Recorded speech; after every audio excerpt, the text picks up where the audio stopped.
todos nós temos alguns problemas. E o Manuel Filomeno de Miranda, em seus livros, ele geralmente nos diz que a obsessão é uma pandemia, de o número que existe. Como nós podemos perceber, não só em nós, mas com quem convive conosco, se existe algum sinal da obsessão? Filomeno de Miranda apoia-se numa frase de Allan Kardec em A Gênese. Quando Kardec fala que é muito comum, e era na Idade Média e no passado, a invasão de cidades por verdadeiras hordas. Também ocorre invasões de cidades por grupos de espíritos atrasados. Ele cita várias cidades, Oxênis, Lodan, cidades na América do Norte, em que havia uma verdadeira pandemia de obsessões. Mas hoje nós vemos na Terra que o número de obsidiados, de pessoas telementalizadas por espíritos perversos, é maior do que dos transtornos psiquiátricos e psicológicos. Então, como distinguir? Pelas manias que a pessoa apresenta, pelas formas sistemáticas de conduzir-se, pelas fixações, pela forma de rebeldia.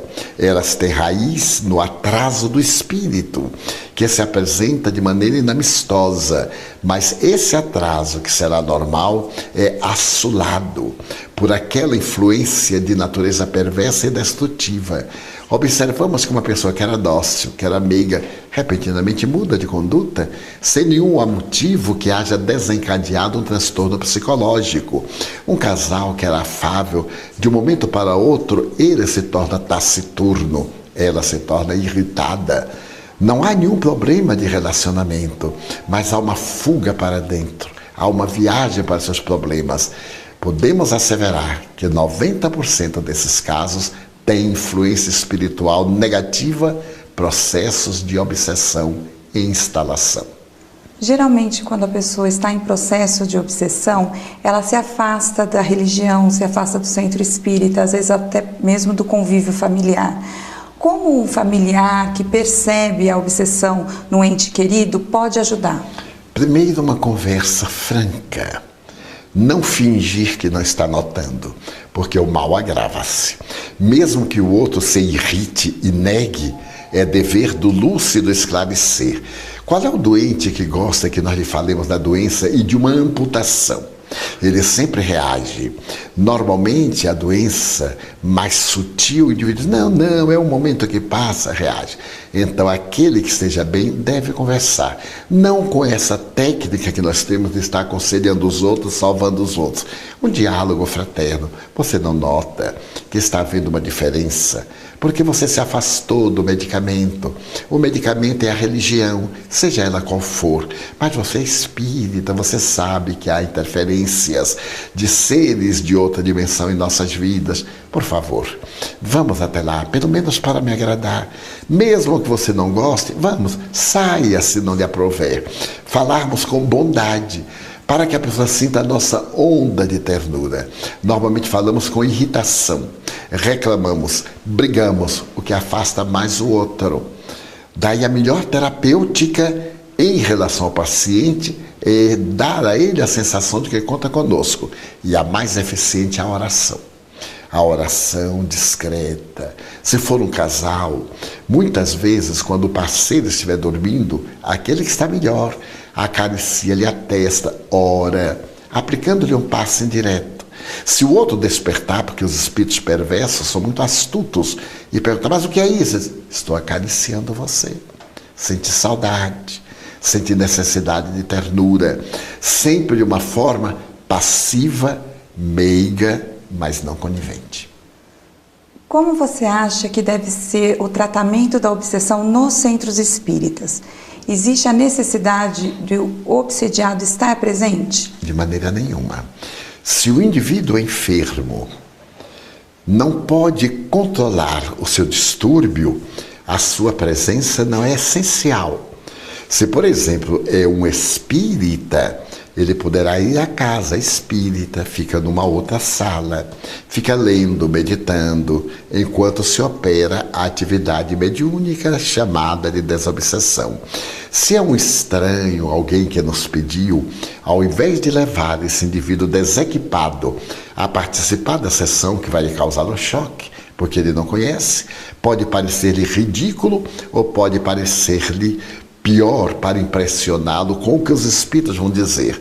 O ideal será que se peça à família que naquele dia e horário o paciente fique em casa, deite-se.